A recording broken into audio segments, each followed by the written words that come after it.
In the year 2130, this story takes place in the 12th Dome construction zone.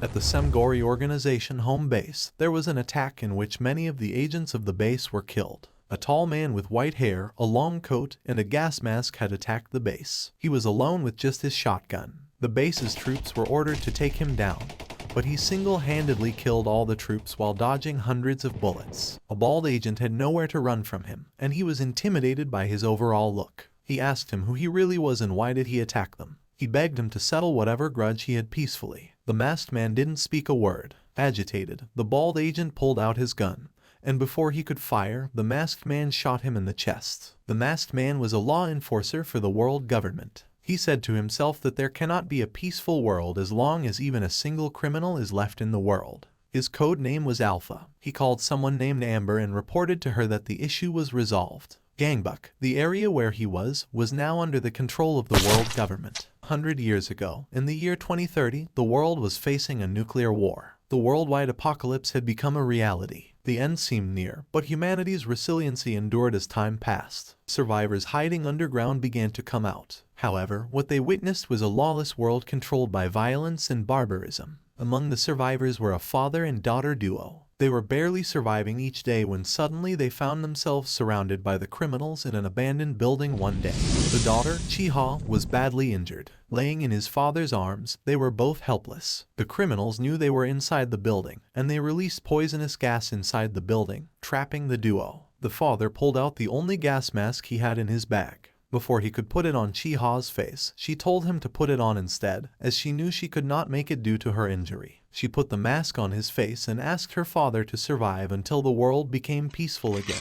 In the present times Republic of Korea, one of the world's government's Seoul area administrators was questioning the plan of the government to build a dome in a crime-infested place like Seoul. He knew that in a hopeless city that could not recover from the past war and was filled with underground gangs, building a dome was impossible. He asked his driver to take him to the diplomatic office. The driver saw a bus beside the car with masked men holding guns. Soon the men took aim, and bullets rained at the car, killing the driver and the administrator.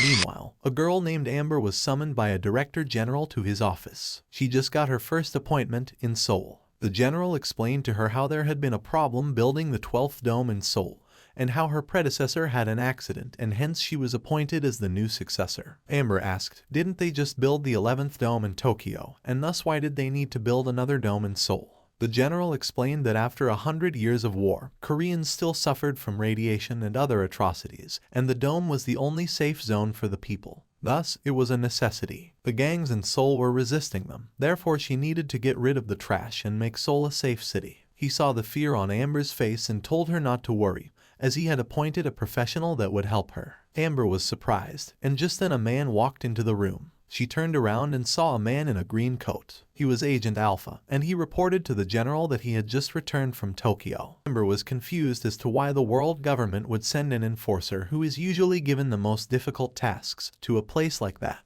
The general told them to get used to each other, as they were going to work as a team. They both shook hands, and Amber found his fashion sense and usage of words interesting. The general informed them that they would leave for Seoul the very next day, which made Amber flinch. The general told them that the mission was really important, and thus the decision was made in a hurry. Meanwhile, in the lawless city of Seoul, a gang named Gangcheol sergeant of the Gangcheol faction had gathered for a meeting. One of the members informed them that a new administrator had already been appointed. The other members seemed a little afraid of the news. The member further informed me that the new administrator would arrive the next day at the Gimpo airport. The leader of the gang told the informant, Bag Cheol, that his information has always been right, so they'd assume that this news would also be correct. The boss was furious, as they had taken down the last administrator just a few days ago, and yet they dared to crawl back. He told one of the members, named Han, that he did well last time and was thus appointed to take down the new administrator too. Han grinned, as this was an opportunity for him to prove himself. Han didn't like Bag Cheol and wanted to be his superior. He ordered one of his fellows to prepare the girl as they would need her power again. The girl he was talking about was a teenager who was using her power to levitate cubes in her hands. The next day, while on the flight, Amber noticed that Alpha hadn't spoken a single word. She looked through the window and saw a destroyed soul. Alpha told her that it wasn't always like that, as it once used to be full of life and beauty. Amber reminded him that that was 100 years ago and remarked that he spoke as if he had actually seen it back then. Alpha flinched and said that he wanted some soju with pork belly. Amber was weirded out by his behavior. Soon the flight landed, and one of the gang Chial's members informed Han that the new administrator had arrived and asked him to do as planned. Han was amazed that Bang Chial's information was correct, and he ordered the girl to do her job. The girl seemed uninterested and unwilling, but she still used her power. She raised her hands and let out an energy wave that went through the airplane. It was like she was scanning the plane. She informed the men that she could see a young woman and a man with a gas mask. Han seemed confused as they weren't told about a man, but he could not back out as the boss would not be happy. He ordered them to do just as they had planned. Amber complained that it had been a while since they had arrived, and still there was no flight crew. Alpha told her that the service there was usually bad. Suddenly, he saw something through the window. A truck was coming in their direction at full speed with something latched on its body. Those were bombs, and the truck was about to hit the airplane. Alpha was stunned, and he quickly yelled to get down. He jumped at Amber as she too saw a truck heading in their direction. A bright light blinded Amber as the truck hit the airplane, causing a huge blast. When Amber was young, her family was really poor. The war that almost ended the world made everyone poor for many decades to come. The world government was there to solve the problems and the instability in the world. It was then, when she saw a poster of a woman civil servant on the wall, that she realized that to get out of poverty, she had to become a civil servant. She made it her goal to become one, and the journey wasn't as easy as it seemed. After 5 attempts, she barely managed to pass. However, she was without any support or connections and was destined to be looked down upon. But even then, she didn't give up. She worked harder and harder to climb the social ladder. The truck's explosion created a hole in the airplane. Amber composed herself and looked around in the smoke to understand what exactly had happened. She suddenly looked for the enforcer. Alpha lay motionless on the ground, with big shards of glass puncturing his body. Amber knew he was dead after seeing his state. She wondered if he got caught in the explosion while he was covering her. Before she could do anything, she heard the gang members approaching the airplane, looking for her. One of the members ordered the others to capture her if she was alive and kill her if she was dead. Another member reminds him that if she's already dead, then how would they kill her? Amber peeked at them from the window. She knew that the previous administrator didn't die from some accident. She quickly pulled a gun, which Alpha was carrying. She took a position and said to herself that she was abandoned by the government. She questioned herself, and suddenly a voice said that she was wrong. It was Alpha, who was now standing behind her. He told her that she wasn't abandoned and that she was stuck as an administrator because she thought so low of herself. He removed the shards from his body and told her that the general would never abandon his underlings. Amber was shocked and asked him who he really was. He opened his case full of guns and said that he was the world government's first enforcer, Alpha. He told her to trust herself and see where she was. The gang members entered the smoke-filled airplane. A grenade falls right in front of their feet, and the blast throws them off the aircraft. Alpha stands at the opening created by the previous blast and asks if they were pretending to be the SWAT team. The members began shooting at him. Alpha jumps at them, dodging some bullets and taking some. He landed on the ground and swiftly began firing at them. His aims were precise. During the crossfire, a bullet hit him in the head. He stumbled a little and complained that it hurt. While taking several more shots, he killed most of the members. One of them asked him why he wasn't dying. Alpha gleefully answers that because he was a monster. He left a couple of them alive. One of the members aimed a missile launcher at him from behind, but before he could pull the trigger, Amber shot him in the head. She was amazed at how Alpha took care of all of them alone. Alpha remarked how he thought she was a crybaby, but she proved to be useful. Amber felt embarrassed and said that it looked like a planned attack, which meant there was a spy on their side. Han was shocked to see most of his men dead. He blamed Bang Chial for not informing him about the man. He suspected that maybe Bang Chial set them up for the massacre. He told his men that they would withdraw the mission and figure out who the man in the gas mask was. He ordered his men to collect all the available guys. In some other part of the city, a dangerous-looking man got a call. He picked it up while there were dead bodies lying all around him. He told whoever was on the other side that he just took care of some revolts in the Buck-Gu faction. He added that it was quite boring. The person on the call informed him about a new toy that interested him. He got the location, and he replied that he would head to the location right then. He informed his henchmen about the new toy and told them that it seemed like a strong toy. His men grinned and said that it would be fun then.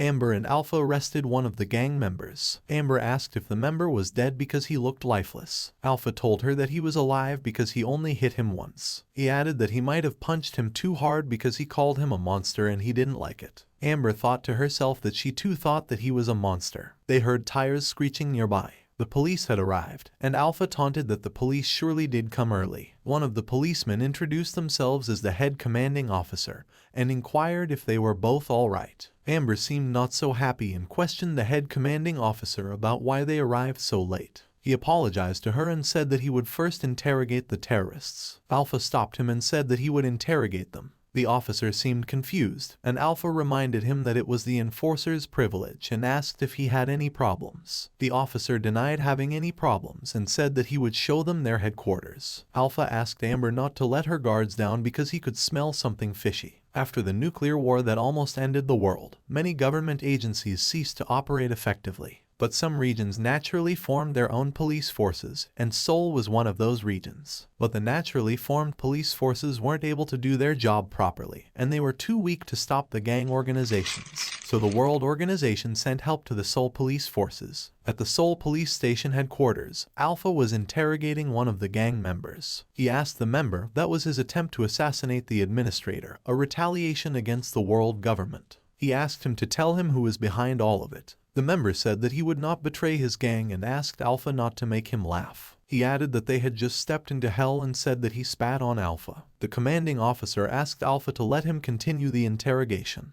Alpha said that the gang member didn't seem interested in answering, so why not interrogate another person? Alpha got up and grabbed the commanding officer's head and slammed it on the table, leaving both the gang member and the officer stunned. The officer asked him what he was doing and said that it was against the rules. Alpha told him to shut up and said that if he said another word without his permission, then he would kill him. One of the inspectors rushed in to protect the officer, but Amber aimed her gun at him and told him to back off. Alpha, still holding the officer's head on the table, remarked how shameful it was for a civil servant to work for a gang. Alpha explained that ambushing them at the exact time and location itself made him realize that something was wrong right from the beginning. It was impossible without someone from the inside handing out information. Even the police dispatch was delayed on purpose. He offered the officer a chance to redeem himself by asking him to tell him everything he knew. The officer remained silent for a while, which infuriated Alpha. Seeing his fury, he was ready to spill everything. The gang member called him a traitor, and before he could say anything else, Alpha knocked him out with one punch. The officer began telling him everything. After the interrogation ended, Amber asked him if every enforcer was like him, but Alpha was lost in his thoughts. He was thinking about the information the officer had spilled. The officer had confessed that the mastermind was Sergeant Gangcheol, a gang that was organized like an enterprise, but the scale was quite considerable, and the police were aiding them. Amber could not believe it when he told her the entire thing. There was plenty of evidence proving that they caused the havoc, but she and Alpha could not do anything. Alpha explained that it was they who brought order for all those years after the war, and they were in their territory. Everyone there was controlled by them, and the stations there were optimized for their control. Alpha was furious that those parasites still existed. While sharing more, Amber confessed how she was always judgmental of herself, but Alpha reassured her that the reason she, out of everyone, was chosen was because she was better than the rest. He warned her that those men would come again a second time, and they needed to be ready. Amber was anxious since they could not even trust the police. Alpha, acting like the main character, assured her that she needed not worry as he was there. Meanwhile, Han had summoned the dangerous-looking man and other powerful people from all around Seoul. They were called Team 3 Special Agent 5. The dangerous-looking man asked Han if he was sure that the matter was important enough that he had to assemble all of them together. Han informed them that there was a chance that the gas mask man was an enforcer. The people in the room were shocked and stunned by this news. There were 4 men and a girl, making them a team of 5. Han explained that the world government had the tendency to wipe out any gang where they were going to build the dome. He ordered them to use whatever means necessary to get rid of the enforcer. The team of 5 was ready to take the enforcer down. All during the meeting, the girl who earlier helped Han in scanning the airplane with her powers was eavesdropping on them. At the Seoul embassy, Amber and Alpha were reporting to the general on a video call. They filled him in on the inside job and everything. The general concluded that it was indeed a dangerous mission for Amber. She asked him if there was any hazard pay for this, but the general disconnected the call. Alpha asked him about the plan, and she told him that the priority was to gather information. With the police unable to fully control the situation, a frontal assault would be impractical. Alpha added that the officer also didn't know much about the scale or power of the gang during the interrogation. Fortunately, the embassy's defense was pretty good, so they decided to make it their base and start collecting information. Amber felt trapped in the embassy, and Alpha announced that the very next day he would go and find someone they could cooperate with. Amber suggested he take a few embassy officers with him, but he refused, saying that they would only get in his way, and that he liked to move alone. Amber was still anxious, but he assured her that she didn't need to worry about him. After he left the room, Amber thought to herself that the more she saw, the more peculiar a character he was. The next day, Alpha was out on the streets, alone. He stood in front of a watch repair shop, but the shop was closed. He shattered the door's glass and opened the gate from inside. As he walked inside, someone aimed a gun at his head and asked him not to move, or else he would blow his head off. Alpha easily grabbed his gun and, in seconds, dismantled the gun completely. The old man looked stunned. Alpha remarked that age had made the old man slow. The man's name was President Kim. The man asked if the gas mask man was really Alpha. Soon they both sat down to have tea, and Kim asked him what brought him back after nearly 30 years. Alpha had lost track of time, and he remembered the days when Kim was operating as a vigilante group on the land. Kim said that he was now just an old retiree and was about to close the shop too. He also asked him if he really didn't age at all, to which Alpha didn't reply. Kim added that he was still using the same gas mask and asked if it smelled musty. Alpha ignored it all and told him directly that he needed Kim's help. He, who once hunted brutal gangs mercilessly in Seoul, the quiet retirement didn't suit him at all. Kim looked confused and asked if the situation was so desperate that he needed an old man's help. Alpha added that he needed his intelligence and not his fighting skills. Alpha demanded if he would cooperate, and Kim asked if he had the right to refuse. Alpha plainly told him that if he refused, then he would take him by force. Kim commented that he was still the same old brute. After accepting his proposal, Kim told him to change the location as he had a hideout elsewhere. Suddenly, someone began raining bullets into the shop. It was Victor, one of the new 5 agents of Han. He held a machine gun in his hand and had a buff body. Alpha and Kim dodged the bullets and hid behind a table, and Kim asked if he had brought a tail with him. Victor looked Alpha in the eyes and asked if he was concerned. He added that he would end the rat chase and would kill him right there. He announced that Alpha was completely surrounded,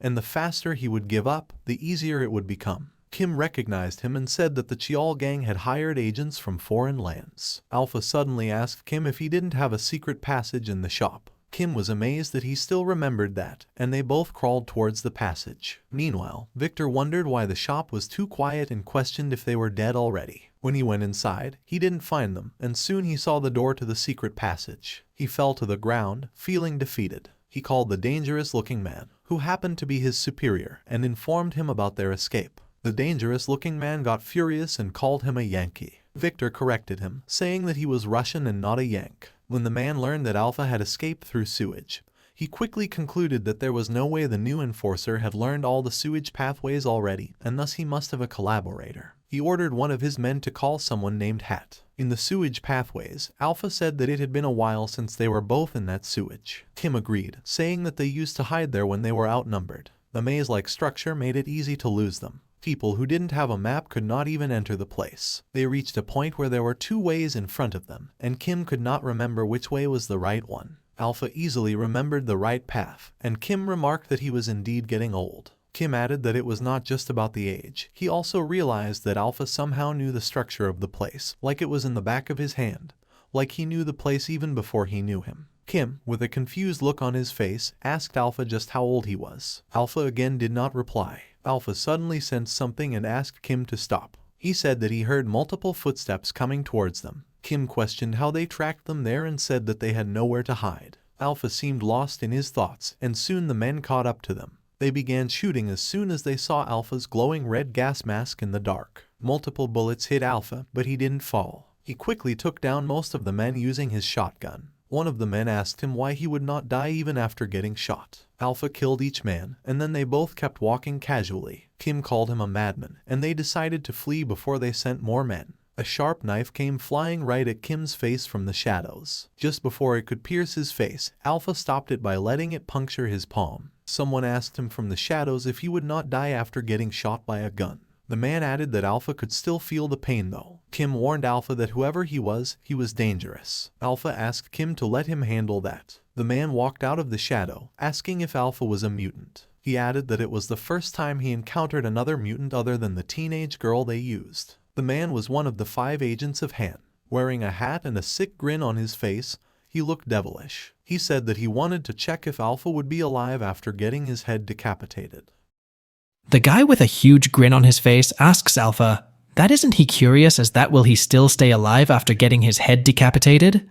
Alpha falls back a little with his knife in his hand. The guy asks him that is he seriously thinking of having a sword fight with him, as if he does it will be good for him, as it is his speciality. He rushes towards Alpha in an attempt to kill him for real this time, with a huge grin, but Alpha ends up dodging the attack. Alpha thinks that this person is indeed fast, and the guy throws multiple slashes at him, and Alpha dodges all of them very effectively. Alpha thinks that even though his opponent is throwing using big movements, there are no blind spots in his attack, and that this guy is not just all talk and no show. He thinks that the guy is a genius with his knife, and the guy asks Alpha with a huge grin if he is alright, as he asks him to show him more of what Alpha has got. He slashes using his sword, but again Alpha ducks and dodges the attack, and the guy asks him that, until when he will dodge and start fighting back. Alpha receives multiple slashes on his shoulders, and while laughing, the guy holds his hands up to attack another time, asking Alpha if that is all that he has got. To his surprise, he is kicked back by Alpha, and he is backed by the wall. Alpha comments that it is quite easy for him to excite the guy, and goes for a punch straight to his face. The guy with the cap dodges and ends up hitting the wall instead. There is a huge dent in punch. The guy gets up as he comments that Alpha is like an animal. Mr. Kim wonders that since Alpha is pushing the guy back then he might have a chance, and glances over the shotgun that was dropped onto the ground. He thinks that now is chance. The cap guy seems to have noticed that Mr. Kim was going to pick up the shotgun, and he throws his knife at Mr. Kim as he asks him what he thinks he is doing. The knife hits him right in the leg, and Alpha yells, calling Mr. Kim. The guy leaps towards Alpha as he proceeds to slash Alpha's head in half. Mr. Kim was left surprised that Alpha's head was slashed off. The guy turns towards Mr. Kim laughing like an inhuman as he exclaims that he got them now, and is laughing like a menace that he has now killed an enforcer. He comments that Alpha isn't even strong, and Mr. Kim replies that didn't the guy in the cap ask whether Alpha would still be alive after getting decapitated? He in fact adds that Alpha doesn't die from something like that, and Alpha's head reattaches back to his head. The capped guy's facial expression changes into worry, just as he realizes that. The capped guy turns out, as he is just as surprised, and Alpha grabs his face with his hand, and holds the guy in the air, and informs him that the sword technique he used was good, nice however. It's unfortunate that it doesn't work against him. He further adds that it turns out that the capped guy was just unlucky, as the capped guy tries to slash Alpha, however is unsuccessful. One of the slashes hit Alpha's mask, and Alpha wastes no time in smashing his head against the wall, then drags his head and throws him against the wall. The capped guy falls to the ground. Dead. Alpha sighs a breath of relief as he turns around to face Mr. Kim and informs him that he should stand up and adds that he will help him. Mr. Kim replies that he is aware that he is old, however. He still has his pride. Alpha let him know that Mr. Kim is the definition of the quote, "You are nothing without your pride," and Mr. Kim laughingly curses him. Back at the headquarters, the administrator talks to herself that it is probably time that she should have gotten a call from Alpha. However, she remembers that Alpha asked her to not worry about him. The administrator stands up as she talks to herself, that even though it is concerning, maybe she should send some rescue teams. Before should continue her sentence, a girl enters the window which ends up breaking. The general is in shock, as she screams that is this an ambush, while the girl on her feet as she exclaims that she has barely made it. She asks Amber that she really the administrator? The administrator is a bit confused. In an abandoned area on the outskirts of the city, Alpha gets out of the manhole and helps Mr. Kim get out of it as well. Alpha informs Mr. Kim that it is the outskirts, and he believes that he has now lost them, and Mr. Kim replies that that is a relief. While Alpha wonders that it is good that they have lost them. However, Mr. Kim's leg injury is worrisome. Mr. Kim is taken back by the noise, and Alpha turns his head to see what that really is. It turns out to be a helicopter. Mr. Kim is shocked that these crazy bastards have even sent a helicopter to catch them, and Alpha replies that no, it is not them, as if you look closely at the symbol they were on Alpha's side. Soon the helicopter lands, and Alpha helps Mr. Kim get onto the helicopter. Before they could get on the helicopter, the general arrives and comments that Alpha is actually alive. Alpha replies that he is glad to see her, and asks that she even came after he told her to not worry about, as she is a kind person. The administrative replies that no, it is just because Alpha was running late. Alpha introduces Mr. Kim to the administrator as their information collaborator, and Mr. Kim replies that she can just call him Mr. Kim. Administrator, or Amber, holds the door and info him that he is the guy they have been talking about and thanks him for his cooperation. However, she first informs them that she will send him to the nearest hospital to take care of his wounds. Alpha asked the administrator how she knew about the location, and she replies that it is better that they talk about the matter when they get back to the headquarters, as the situation has gotten a bit more complicated. Back at the World Government Embassy, a girl with a blue jacket and a beanie greets Alpha. Alpha stands right there, unmoved. He asks Amber, "Who is this little kid?" We now go back to the past, where the girl when she smashed through the window. Amber pulled out her gun, yelling that it was an ambush. The girl asks Amber that she is the World Government Administrator, and Amber points her gun at her. The Good informs her that she should wait a minute as she is not there to fight, and informs her that instead, she is the help. Amber asks her what she is talking about, and she replies that the administrator's enforcer is in huge trouble right now. Back at the present, Alpha asks Amber that she is telling him that the little girl knows everything about them. Amber lets him know that it is true what Alpha has said, as everything moves precisely. Alpha looks over at her and asks her who she really is.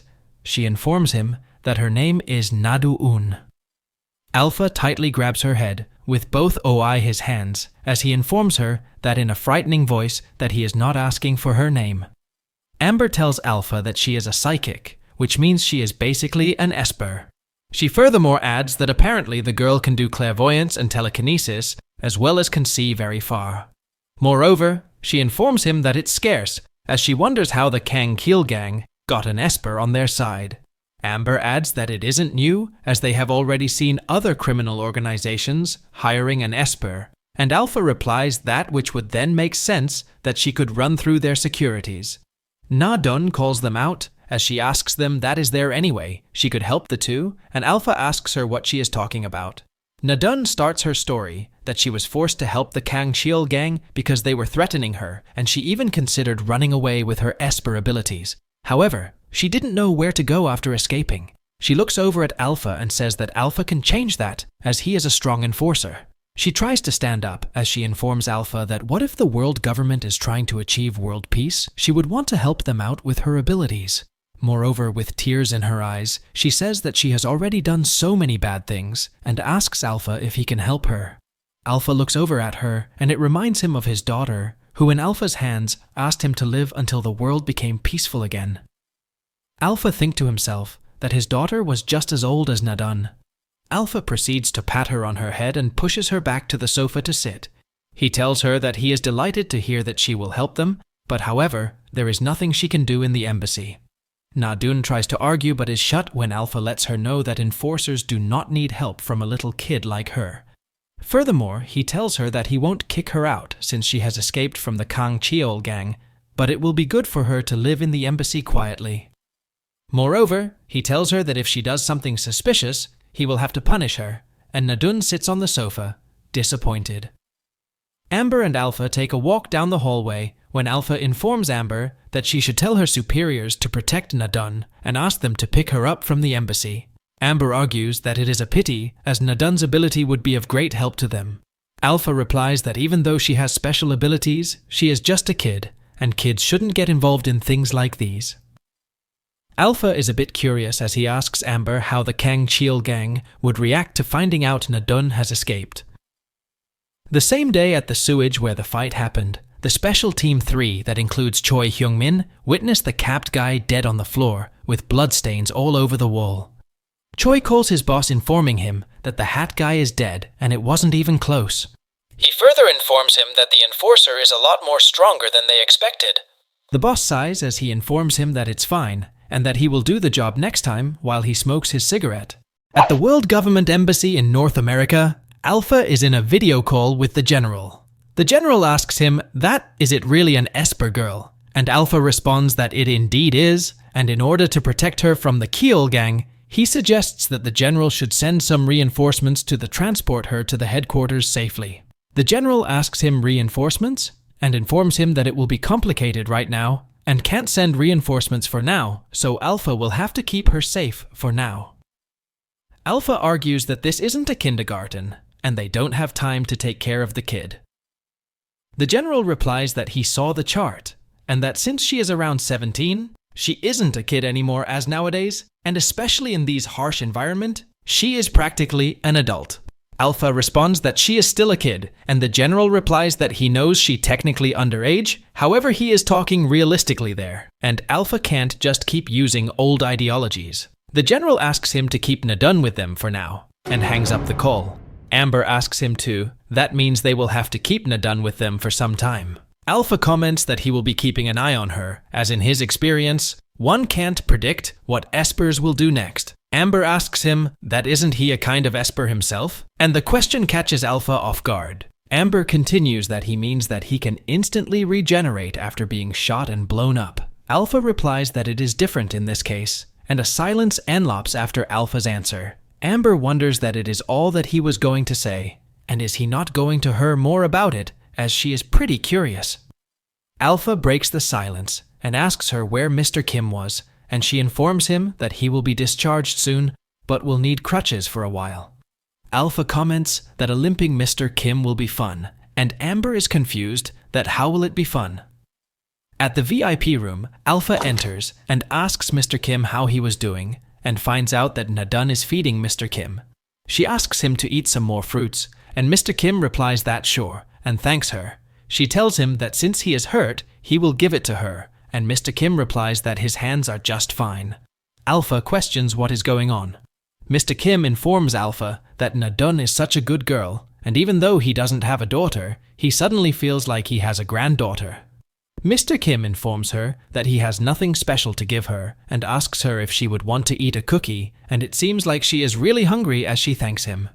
Amber comments that Mr. Kim is much kinder than he looks, and Alpha comments that him and kind, the old man? He asks her to live and learn. Amber approaches Mr. Kim and tells him to stay in the embassy for the time being, as she will help him in any way she can as an administrator. And Mr. Kim thanks her and informs her that the information he has been collecting can finally see some light. He asks Nadun to grab him a glass of water, and Nadun uses her skills to grab the glass of water. Alpha hits her on her head, as he tells her that he did warn her to not use her abilities while she was there. Nadun tells him that she used it out of habit. Alpha asks her to go back to her room and informs her that she shouldn't forget that she is in surveillance. Alpha informs Amber and Mr. Kim that he will send Nadun to her room. After they leave, Mr. Kim informs Amber that to think that an innocent girl like her was captured by a gang and was being used by the gang. Amber cuts in and tells him that it is a pity. Mr. Kim asks Amber what she is going to do with the child, and she informs him that the government has a child protection, which also has an area for espers. She continues that she will send off to get all the help she needs. Mr. Kim sighs and says that it is relieving to hear that. Amber wonders that he has a lot of affection for her and that she should lighten the mood since it is only them two in the room. She thinks that since it is only them two in the room, it's the best chance for her to ask about Alpha. Amber takes a seat and tells him that she heard that Mr. Kim and Alpha are quite familiar with each other. She asks him how they met. Mr. Kim is a bit surprised that Alpha said that, and tells her that they did know each other for a long time as he sips his water. Amber informs him that the time she met Alpha for the first time in this mission, he is a hard person to grasp, and Mr. Kim replies that he understands. She asks him that if that is the case, then he should know a lot of things about Alpha, and he replies that he does have a lot of secrets, so he doesn't fully know. However, he still can't forget the first time he met him. We go back to the past, which was more than 30 years ago, where Alpha saving Mr. Kim from danger was the first time he met him. However, he didn't tell Mr. Kim even once why he even came. Even then, they fought the gangs together and were a good duo, and they lived like that for 3 years. But suddenly, one day, Alpha disappeared into thin air without even saying goodbye. And at first he felt betrayed. Now that he think about it, He has never even seen his face. Back to the present, he informs Amber that he is telling her this because she should try to not have an affection for him, as he lives as if he is in a different world. He lives like a ghost. Amber walks out of the room and talks to herself that now she is even more curious about Alpha. She replays Mr. Kim's words in her mind and questions that he is living in a different world, and continues that she feels like she knows what Mr. Kim meant by that, and doesn't know what that means at the same time. She continues to think that Alpha hasn't changed for the past 30 years, and wonders what Alpha really is. One of the guard rushes towards Amber, and she asks what is going on. He replies that it is the police and that they are revolting against the world government. Amber is shocked to her core after hearing this news. At the West Police Station, a lot of policemen have gathered, and to lead them, it is Seoul Police Senior Superintendent General named Cho Pil-do.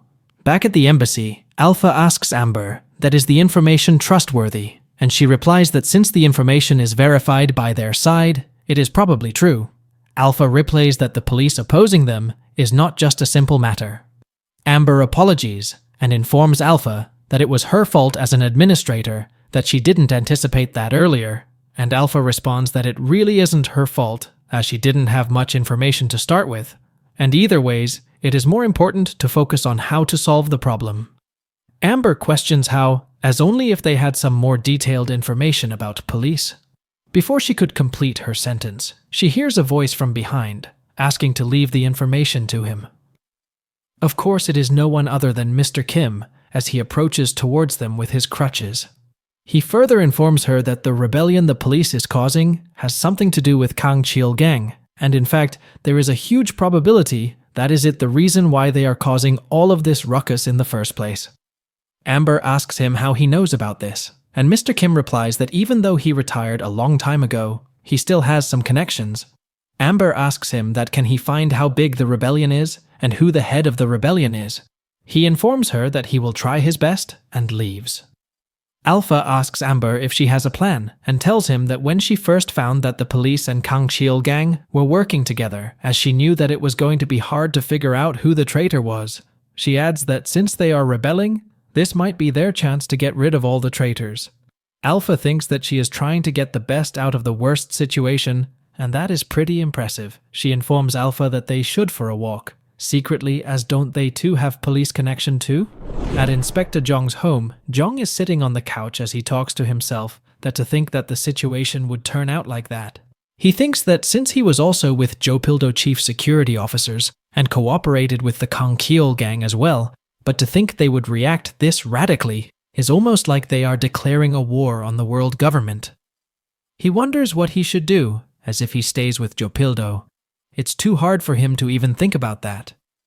His wife approaches him and asks him what is the matter, and asks him if he is experiencing indigestion after dinner. He tells her that it is nothing. She insists that he should let her know, and he snaps that he told her that it is nothing. They hear a ring, and his wife asks him who it could be at this time, and he gets up informing her that he will check. He opens the door as he asks what they want at this time of the night, and it turns out Amber and Alpha came to visit. Amber tells Jong-ho that it is nice to meet him, and the inspector loses it all. His wife approaches from behind as she asks him who it is, and he trying to tell her, but doesn't seem to find the perfect words. Amber presents the flower to his wife, and tells her that it is nice to meet her, and introduces herself, and Alpha, as Jong-ho's juniors. She adds that they came visit while they were strolling nearby. Her wife seems to have gotten the bait set by Amber. She invites them inside, and Jong-ho is sweating hard. She extends herself, informing them that they shouldn't stand, and should just come in. She asks them if they have had dinner, and Jong-ho asks that didn't they just have dinner? His wife yells at him that he is being very rude to their guests. A lot dishes are set on the table, as the wife asks them to dig in, even though they don't have much. Amber picks up and asks that are they like barbecue ribs? And just as she takes a bite of it, she says that it is delicious. She asks that is that actually Korean cuisine, and Alpha replies that they are called K-ribs. Alpha picks up a dish and presents it in front of Amber, informing her that what he has in his hands are what Korean people eat the most. Amber picks up the dish and says that the red thing looks really delicious, and when she puts it in her mouth, She makes a weird face and asks Alpha what that was. He tells her that it is called kimchi. Of course it was Amber's spicy, intolerant face, and she wonders that what are they comedians and why they are there. Jong-ho asks them why they are there, and Alpha replies that it is because he wonders that he thinks he should know the reason, since he has reason what is happening within the police. Alpha looks him with a scary face, and his aura changes as he informs the inspector that didn't he gave a chance and asks him that he isn't planning anything funny. Is he? Inspector tells him anything funny? He isn't doing anything. Alpha comes super close to him and tells him that he will let him know one thing, and that is the world government will not let go of any organization that causes chaos in the world easily, since once they decide that they will build the dome, it will be built. Alpha adds that it is just a matter of time. Amber wipes her face and informs him that she heard that he also has a son that is about to attend middle school. Jong-ho gets up from his seat and yells that are they trying to threaten him with family, and Amber replies that they didn't do that, and asks him that shouldn't he be a proud father to his son? Amber adds that he knows better than anyone that the world Kang Seoul gang wants is not good for raising kids. She informs him that if he decides to cooperate with them, she will guarantee the safety of his family, and leaves the sentence that she hopes he will take the right decision. After they leave, Jong-ho looks out of the window and sighs. He talks to himself that Amber and Alpha are driving him crazy. Back at the police station, the police chief asks the man that the Team 3 failed, and they even let Asper escape. The man informs the chief that she ran away amidst the confusion. The police chief tells him that it is pathetic, just as he sips his wine. The man informs the chief that the captain of the team would like to meet him personally and ask for forgiveness, and the chief informs him that the man should reject his offer and should let him suffer a bit longer. The man's name seems to be Park Cheol-jung, that they will have to rush their plan. Cheol-jung informs the president that it seems like even the police supervisors have already made up their minds and asks the president if he is sure, and the president replies that yes, he is, and that tomorrow they will launch an attack on the world government. The next day at 9 a.m., the SWAT team seems to be ready with the Shide and the Riffles as they completely surround the embassy. One of the men talks through the walkie-talkie that they have completely surrounded the building and asks what they should do now. They seem to be talking to the Inspector General. In the police headquarters, the Inspector General replies that they should prepare assault. However, he informs the riot team to not hurt the administrator. At 6:30, the inspector is leaving his house. The inspector dresses up and fixes his tie. His wife wakes up asking him that isn't today his day off, and he replies that it is, however, he still has some work to do. He heads towards the door while he informs his wife that he will be going, and his wife calls him out. She tells him that she always thought that the police uniform looked great on him. The inspector is at a loss for words and remembers that today is the choice he has to make when he sees his wife smiling at him.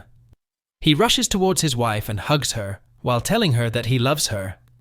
His wife asking him what he is doing and that he should get going with his work. At exactly 9 a.m. in front of the embassy, waves his hand downwards and all the armed SWAT officers creep towards the embassy. They kick down the door to open it, ask the embassy's guards to drop their weapon and get down on the ground. One of the SWAT team member asks the other to arrest the guards and take away their weapons immediately. He asks the rest of them to move forward.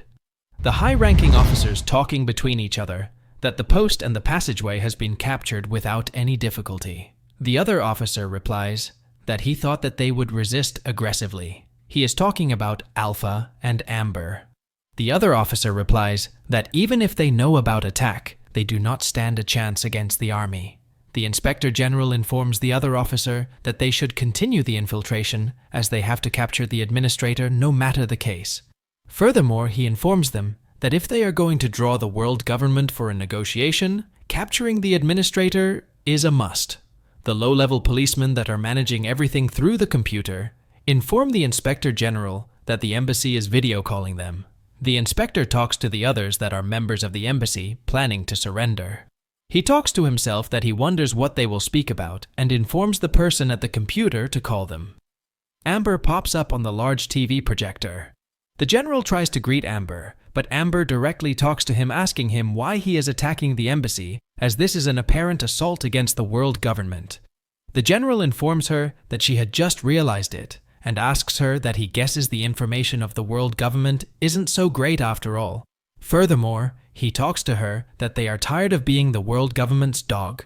Moreover, he continues that what power does the world government have in Seoul, as then it is just better to join forces with the other entities for their own survival. Or else, it would be great if they would get to run the city themselves. One of the officers who is standing behind the general informs him that the location in the video is the office, and the general tells them to get them. Plus, the general informs Amber that they surrender peacefully, he would guarantee their safety. The general asks the SWAT team to infiltrate, and the team breaks the doors, making their way into the office. The SWAT team asks the administrator to freeze, but however, there doesn't seem to be anyone in front of the webcam. One of the officers, surprised, informs the general that the administrator isn't there, and the general asks him what he is saying as the administrator is right in front of him. Finally, he deduces that this was just a recording and talks to the others that the administrator has escaped, and that is no wonder why they were able to infiltrate this easily. He informs the other officers that even though they have escaped, they can't be very far, and asks the SWAT team to find them. Tension grew on the faces of the policemen when they started hearing someone screaming outside their office of operation. One of the officers yells that what is that sound and that someone is screaming outside. The general asks the other officers what they are doing as they should figure out what is happening. The officer rushes towards the door, and just as he turns the doorknob to open the door, his face is hit by the door fiercely opening and one of the SWAT team members falling inside the operation room. It turns out that it wasn't just one SWAT team member, but multiple that also flew in through the door. The officers and the general is beyond terrified upon the sight of the murdered SWAT members and the policemen. Alpha enter the room as he comments that all of them have gathered inside the room like rats. Someone in a white jacket appears with Alpha, informs them that they are all there just as Mr. Kim said. It turns out to be the admin herself and greets the captains of the police force. She introduces herself to the others, informing them she is the administrator of the world government, Amber. She continues that she came since it turns out that they have been trying to search for her dearly. The general asks her that how is she here, as the entire embassy was surrounded. In a flashback, Amber and Alpha are running away from the embassy, as Amber asks Alpha that will Inspector Jong keep his promise, and Alpha answers that if he doesn't, he would get rid of him. They are then caught by the SWAT team member, who ask them to freeze, and if they move, they would shoot them. Alpha asks Amber to get behind him, and a voice appears from behind asking the members to let them go. It turns out to be Inspector Jong. The SWAT team members try to reason, but are cut in between, as Inspector Jong informs them that they haven't seen anything, and that he will be responsible for everything. Amber thanks Inspector Jong, and Inspector Jong informs her that he has opened the road for them. However, asks them to be careful to not meet any more police forces. In the present, Amber replies to the general's question that not every police officer was as minded as him. The general informs her that it is bullshit and more SWAT team members approach the room. The general asks them that what are they doing to do with just the two of them. Amber instructs Alpha that as an administrator, he orders Alpha to capture every single of the person present in the room. The general asks the guards what they are doing and asks them to arrest the two. The guards rush towards Alpha to attack him. Alpha punches the wooden baton and it breaks, which surprises the guard. Alpha then attacks the guard's helmet and the guard falls on the ground. More of the guards approach to attack Alpha, but Alpha dodges them all and punches one of the guys multiple times with precision and so much speed that they fall to the ground. More guards appear as they try to attack Alpha with their shields and batons. However, Alpha jumps and pushes them all down with great force. Alpha picks up a baton, and one of the guards orders others that Alpha should not reach the general. Alpha replies that they have got it all wrong as he doesn't want to get close to the general. Instead, he just wants to beat the crap out of the guards. The general comments that Alpha is crazy and can't believe that he is an enforcer. The general asks the other officers what they are doing, as they should shoot the enforcer. The officer replies that they are prohibited from carrying a gun. The general ducks and talks to himself that he needs to get out of there, and Amber appears in front of him blocking his path. She asks him where is he trying to go, and the general yells at Amber asking her to move out of his way and calls her a bitch. Amber kicks the general near his upper shoulder, and the general, before passing out, wonders that it is the Brazilian kick that she just used against him. The general falls to the ground, and Amber asks them all to stop moving as the world government will put General Cho Pil-do under arrest, which means they should all stop this meaningless resistance and surrender. The guards look at each other and drop their weapons. Alpha asks her that why does it feel like he did all the hard and dangerous work, while she does all the good and easy work. Amber replies that they are just doing their jobs. 3 days later, Alpha is walking down the corridor with Amber as he talks to her that it was a big task, but she managed to take care of it well. Amber replies that yes, it was just a few tests back. She had no idea how to solve the situation. Alpha replies that they can now finally focus on Kang Chil gang, and asks Amber that doesn't she get it now. Confused, Amber asks him what he's talking about. Alpha asks her that why did they appoint her to a place like this? Furthermore, he includes that she showed that she is a capable woman, especially from how she managed this task. Moreover, he tells her that the director does not make mistakes. Amber blushes a bit, and as she cannot find the perfect words to fit in, and she tells him that, yes. Amber wonders what's with all the sudden compliment, and Alpha heads in front of her, informing her that they should head back as Mr. Kim is waiting for them. In the administrator's office, Mr. Kim informs them that he has gotten new information about the gang. Furthermore, from all the information he has gathered so far, he could pick out some other members that are after them, and the 3 that they are the most rampant out of the gang. Moreover, most of the assault towards the world government was sent by these 3 teams. Amber deduces that the previous administrator's assassin was done by them, and Mr. Kim responded that she is spot on. He continues that not only that, but the members of Jong Yejo are nothing to scoff at, as the entire team consists of hitman, mercenaries, and members of retired Marine.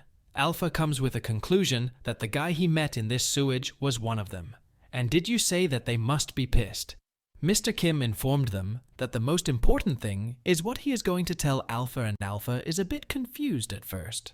Mr. Kim talks to Alpha that does he remember the guy who betrayed them 30 years ago, and Alpha responds that how could he forget that?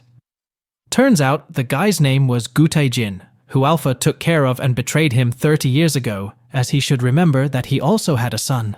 His son's name is Gu Kang-min, who is the head of the Jong Yejo team, thus after them. Meanwhile, in the secret hideout of Team 3, the captain Gu Kang-min, he is sound asleep, and he dreams about shells falling from a gun. A man is holding a pistol in his hand, while someone on the floor is dead with bloodstains all over them. The kid falls down to his knees, and the guy approaches him. The kid looks terrified, and it turns out to be Alpha who is standing in front of him. The kid seems to be the captain, who then wakes up suddenly from his dream. He sighs and replies that, damn it, there is no way that it can be true. Everything that he dreamt of happened 30 years ago, and he has been searching for Alpha all this time. Someone entered to the door, and they greet the captain. The person asks the captain that, why is he hesitating like that? As he brings him news that the police's rebellion had failed. The guy who approached him was the leader of Team 3. He asked the captain that if they show something now, the initiative will return to them. The captain pours in alcohol and helps it down his throat. The team leader asks him that he even listening, and the captain replies that he understood for now, but good opportunities for an assault do not just come often. Furthermore, he informs him that if he entrusted it to them, he should just sleep and wait for the results. The Team 3 leader asks him what he just said, and the captain pats his shoulder, informing him that since when did he have the right to boss him around as he is just a team leader. Furthermore, the captain lets him know that he brought them the gang in because he could not handle it himself in the first place. The team needed to talk to him that the new guy, and he could not complete a sentence as the captain cuts his shot. The cattle informs him that it is not just the team leader who is impatient. The team leader asks him what he meant by that, and the captain replied that he also wants to meet Alpha in person quickly, as he is the guy who is wearing the mask. Same time in the World Government office in the employee cafeteria, Amber, Alpha, and Mr. Kim are sitting together, having lunch while Amber informs him that she would like to thank him once again for his cooperation.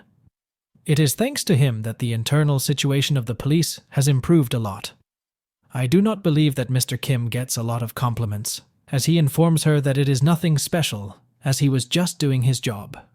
Alpha answered that it is a good idea to celebrate through a dinner party, but however, he stops Smith's sentence.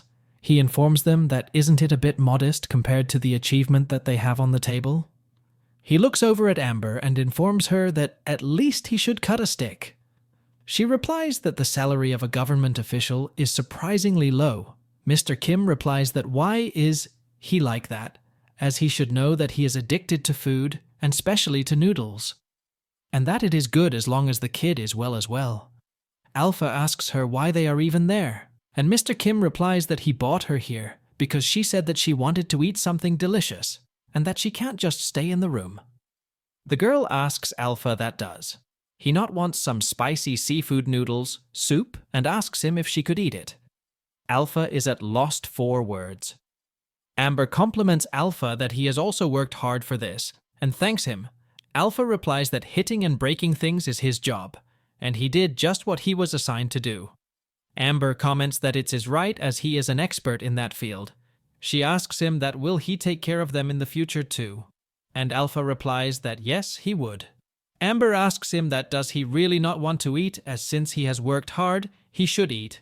Alpha gets up by a seat, as he informs her that no, he wouldn't, while Mr. Kim lets her know that she should forget it, as he has never seen Alpha take his rotten gas mask off. Amber wonders that, is it rude to ask him what story is?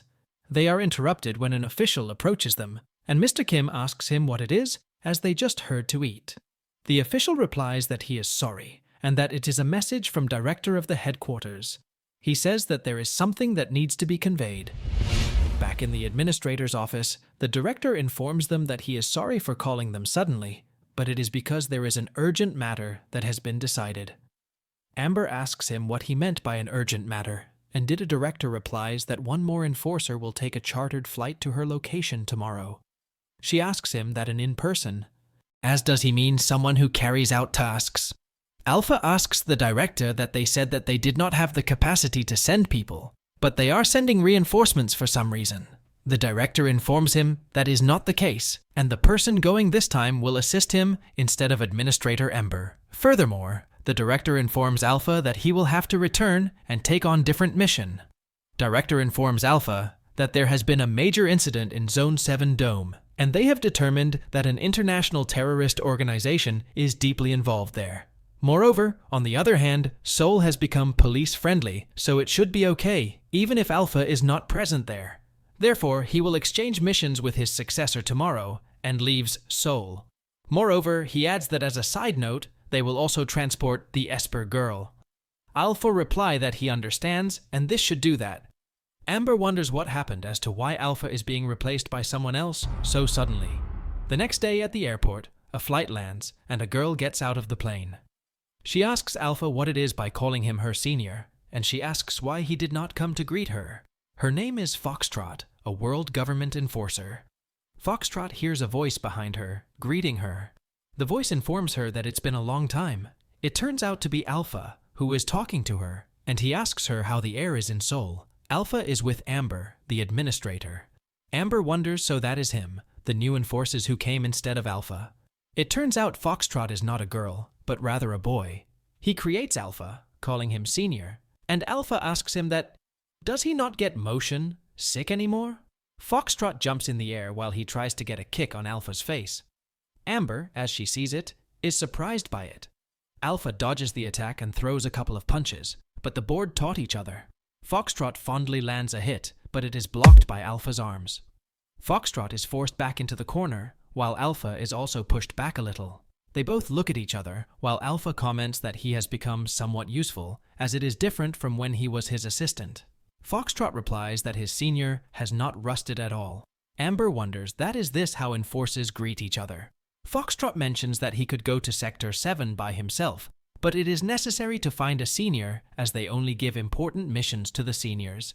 Alpha comments that the mission here in Seoul won't be easy either, so he should not keep his guard down. Foxtrot informs him that it is all right and he should not worry. Foxtrot then greets Amber, informing her that it is nice to meet her, and introduces himself as Enforcer Foxtrot. Furthermore, He informs her that from now on he will take on the missions instead of his senior Alpha, and will do his best from now on.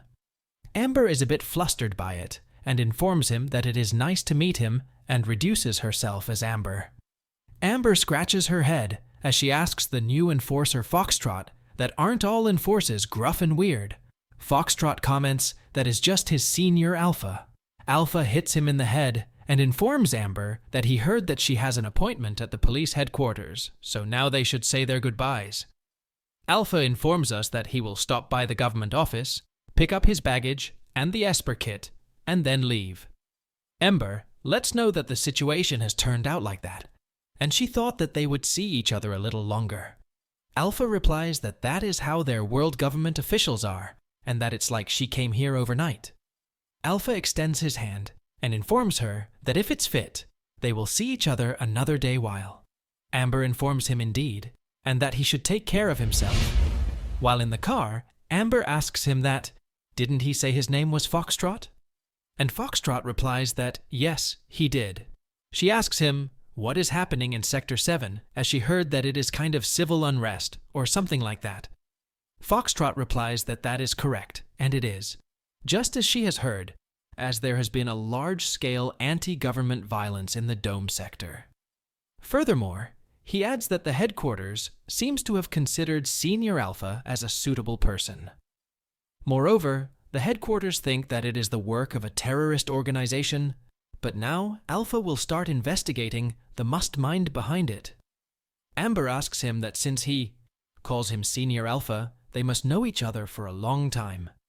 Foxtrot informs her that there is no one among the enforcers who does not know Senior Alpha as, whether it's an object of admiration or jealousy.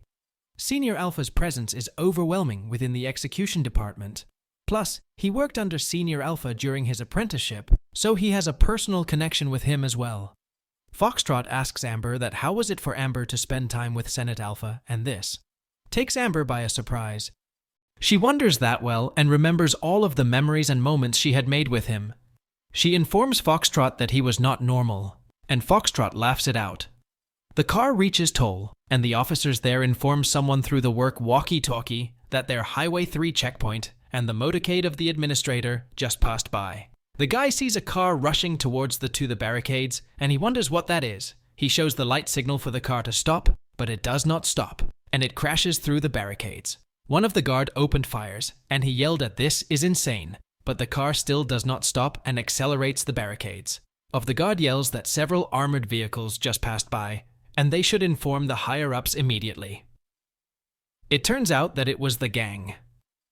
Captain, as he informs the driver to step on the gas and catch up with the administrator's vehicle.